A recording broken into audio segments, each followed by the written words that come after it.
After removal of anterior abdominal wall, then we see the peritoneum. So peritoneum, it covers the anterior line, the anterior abdominal wall, ठीक है, which is called as the parietal peritoneum, and which lines the viscera, which is called as the visceral peritoneum. Okay, just for example, एक balloon लिया हमने, balloon का fist किया, fist के अंदर आपने इंसर्ट करके, तो इसका जो इल्यूमिनेशन पार्ट है, this is the visceral peritoneum, और जो बाहर वाला एरिया हो गया वो पैराइटल पेरिटोनियम। वैसे के वैसे हमको एब्डोमेन में याद रखना, ठीक है। अब जो एंटीरियर एब्डोमिनल वॉल में पैराइटल पेरिटोनियम है, ऊपर की तरफ डायफ्राम है, उसको लाइन करेगा। फिर नेक्स्ट सबसे पहले ऑर्गन आता है लीवर, तो उसको कंटिन्यूस करना। पैराइटल पेरिटोनियम रिफ्लेक्ट होकर विसरल पेरिटोनियम बनाती है, फिर वो लीवर को कवर करती है, ठीक है। तो इन बिटवीन देम, राइट और left lobe of the liver के बीच में यहाँ पे एक पार्टीशन बनता है, that is called as the falciform ligament, which extend from the anterior abdominal wall to the anterior aspect of the liver, ठीक है।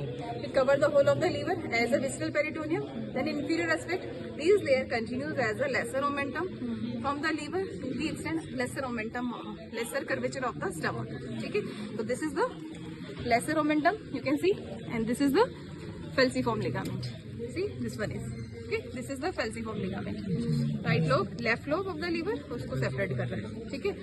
और लीवर के इंफीरियर एस्पेक्ट से एक एक्सटेंशन एक्सटेंड करता है, जो अम्बलाइकस तक एक्सटेंड करता है। तो आपने इसको रिफ्लेक्ट सही तरीके से नहीं किया है, तो this one, this forms the ligamentum teres hepatis, ठीक है, दिस वन, जो कि रिमाइंडेड होता है पेराम्बिलिकल वेन का, ठीक है। There after you can see ये पोर्टा हेपेटिस है, और ये lesser curvature of the stomach हो गया। तो इसके बीच में आपको जो नजर आ रहा है वो लेसर ओमेंटम है, ठीक है। तो लेसर ओमेंटम की जो लेयर है लेसर कर्वेचर अटैच हुई, there after it's cover the whole of the stomach.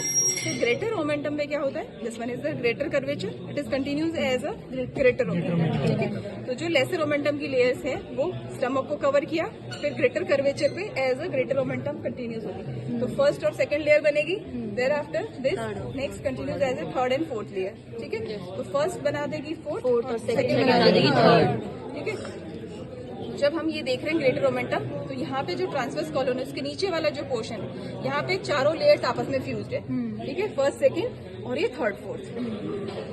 थोड़ा सा ऊपर जाके जो थर्ड और फोर्थ लेयर ऊपर गई, फिर ट्रांसवर्स कॉलोन को कवर कर देती, फिर ट्रांसवर्स मीजो कॉलोन बनता है, फिर वो interior aspect of the pancreas पे एडेनेंट हो गया।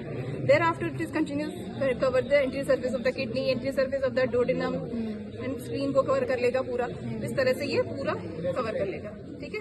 तो this is the basically interior में आपकी क्या स्ट्रक्चर आ रही है, लेसर ओमेंटम, इधर आ रहा है आपका स्टमक और फर्स्ट और second layer, this is interior aspect. और पीछे की तरफ जो स्ट्रक्चर आ रही है वो आ गई second and third and fourth layer, pancreas आ गया, और this is the transverse colon, transverse mesocolon, pancreas, spleen, kidney. तो ये जो एरिया बन गया close sac, that is the small sac, this is called the lesser sac, called as the lesser sac, ठीक है। अब इसके अलावा बाकी जो एब्डोमेन के अंदर जो भी एरिया है, interior to the liver, interior to the stomach, the small intestine जिसके अंदर प्रेजेंट पड़ी, तो this is all the greater sac, ठीक है। This is all the greater sac, clear. Greater sac and lesser sac, they are communicate with each other by the epiploid foramina. You can see this is the epiploid foramina. See, this is the epiploid foramina. यहाँ पे ये lesser omentum है, ये इसकी right free margin. See, this is the right free margin. You can easily feel interiorly यहाँ पे आपको कुछ luminar structure feel होती है. There is the portal vein posteriorly, और आगे की तरफ है आपके hepatic artery और common bile duct, और पीछे की तरफ हम फील करेंगे तो inferior vena cava, और ऊपर की तरफ caudate lobe of the liver, inferiorly होगा first part of the duodenum, ठीक है। तो ये जो है this is the communication between the greater sac with lesser sac, ठीक है। उसके बाद उसको हम रिफ्लेक्ट करेंगे, ये है transverse column, see this is the transverse column, ठीक है। और ये जो कॉइल्स आपको नजर आ रहे हैं, सी, तो ये जेजुनम है। यहाँ अगर आप और डीप में देखोगे तो ये कंटिन्यूशन होता है डोडेनम का। Duodenum is a retroperitoneal organ. जब हम ये सारी स्ट्रक्चर रिफ्लेक्ट करेंगे तब हमें